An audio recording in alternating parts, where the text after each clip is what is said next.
पटना में एक महिला पुलिसकर्मी को लालच दिया जाता है कि हम आपका पैसा डबल करवा देंगे। लेडी कांस्टेबल इस लालच में आ जाती है।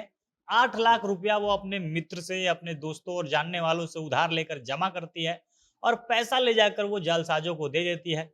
इसके बाद से अब महिला कांस्टेबल उनके नंबर पर जब फोन कर रही है तो फोन नहीं लग रहा है, नंबर स्विच ऑफ आ रहा है। यह मामला एकदम फिल्मी है। साल 2000 में बॉलीवुड की एक फिल्म आई थी, फिल्म का नाम है हेरा फेरी। अक्षय कुमार की इस कॉमेडी फिल्म में ठीक यही कहानी होती है। इसमें अनुराधा के किरदार में बिपाशा बसु अक्षय को यह लालच देती है कि आपका पैसा 21 दिन में एकदम डबल हो जाएगा। अपने बैंक का नाम वो लक्ष्मी चिट फंड बताती है और पैसा डबल होने के लालच में आकर अक्षय कुमार जगह जगह से पैसे उधार लेते हैं और ले जाकर लक्ष्मी चिट फंड में जमा कर देते हैं।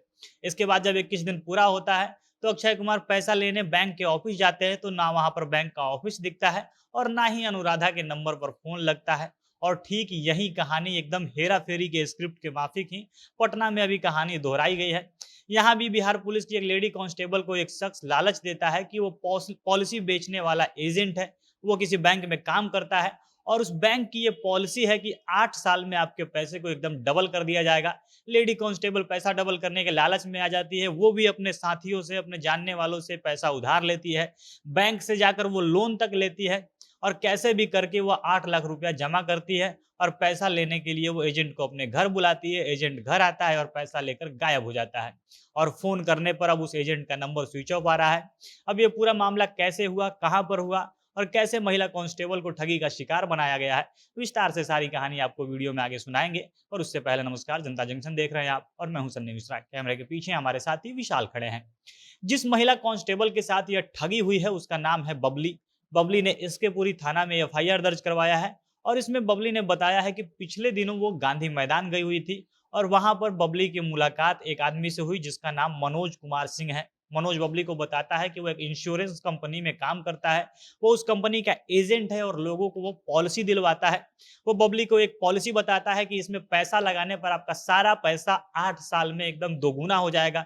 अब बबली को लगता है कि जैसे दूसरी इंश्योरेंस कंपनी, दूसरे बैंक वाले पॉलिसी चलाते हैं उसमें भी पैसे पर ब्याज मिलता है, लेकिन इस कंपनी में तो एकदम काफी कम समय में पैसा सीधे दोगुना हो जा रहा है। तो बबली इसके झांसे में आ गई, वो एजेंट को एकदम सही मान बैठती है और जिस प्रकार से उस एजेंट ने बबली को समझाया था, अपने कंपनी के बारे में बताया, बबली को यह विश्वास हो गया कि एजेंट मनोज कुमार सिंह एकदम सही बोल रहा है। इसके बाद महिला पुलिसकर्मी बबली पैसा इकट्ठा करने की तैयारी में जुट जाती है।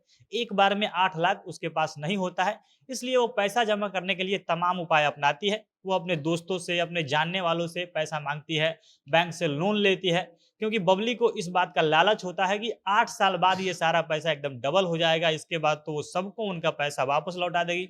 सबसे पहले वो स्टेट बैंक ऑफ इंडिया से लोन लेती है। बीते 31 मई को बबली 3,95,000 रुपए बैंक से लोन लेती है। इसके बाद वो अलग अलग दोस्तों से भी उधार मांगती है। वो अपने साथी पुलिसकर्मी मनोहर कुमार से 1,16,000 रुपया वो उधार लेती है और इसके बाद वो अलग अलग कई जगहों से उधार मांगकर 8 लाख रुपए जमा कर लेती है। इसके बाद वो पॉलिसी बेचने वाले एजेंट को फोन करती है। एजेंट मनोज कुमार उसके घर पहुंचता है। 3 जून को बबली ने ये फोन करके मनोज को बुलाया था और इसी दिन वो उसके घर पहुंच गया। बबली मनोज को अपने घर में बैठाती है और इसके बाद 8 लाख रुपए को एक लिफाफे में भरकर वो मनोज के सामने रख देती है।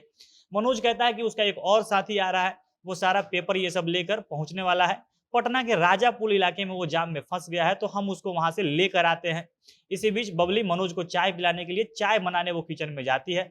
इतने में ही मौका पाकर मनोज लिफाफे से बड़े 8 लाख रुपए को उठाता है और वहां से वो गायब हो जाता है। बबली जब वापस आती है तो मनोज को वहां पर नहीं देखते, उसको शक होता है, उसको समझ में आता है कि उसके साथ धोखाधड़ी हुई है। इसके बाद से बबली मनोज के नंबर पर फोन करती रह गई, लेकिन नंबर स्विच ऑफ हो चुका है, फोन नहीं लग रहा है और तब जाकर बबली ने अब इसके पूरी थाने में जाकर ये सारी कहानी बताते हुई एफआईआर दर्ज करवाया है। दरअसल मनोज ने नोट के आकार का ही कागज के टुकड़ों का एक बंडल उसी रंग के लिफाफे में भरकर टेबल पर रख दिया था। तो बबली को देखकर लग रहा था कि पैसा यहाँ पर रखा हुआ है और दोस्त को बुलाने के बहाने वो असली नोटों का वो लिफाफा लेकर गायब हो गया था। दूसरी तरफ बबली ने मनोज की डायरी से एक शख्स का नंबर नोट कर लिया है और उसको शक है कि ये मनोज का दोस्त हो सकता है। बाकी पुलिस ने एफआईआर दर्ज करके इस मामले की वो जांच कर रही है। देखना है मनोज कब तक पकड़ा जाता है। बाकी आप लोग इस घटना के बारे में क्या कुछ कहना चाहते हैं, कमेंट बॉक्स में आप अपनी प्रतिक्रिया लिख सकते हैं। जनता जंक्शन देख रहे थे आप, बहुत बहुत धन्यवाद।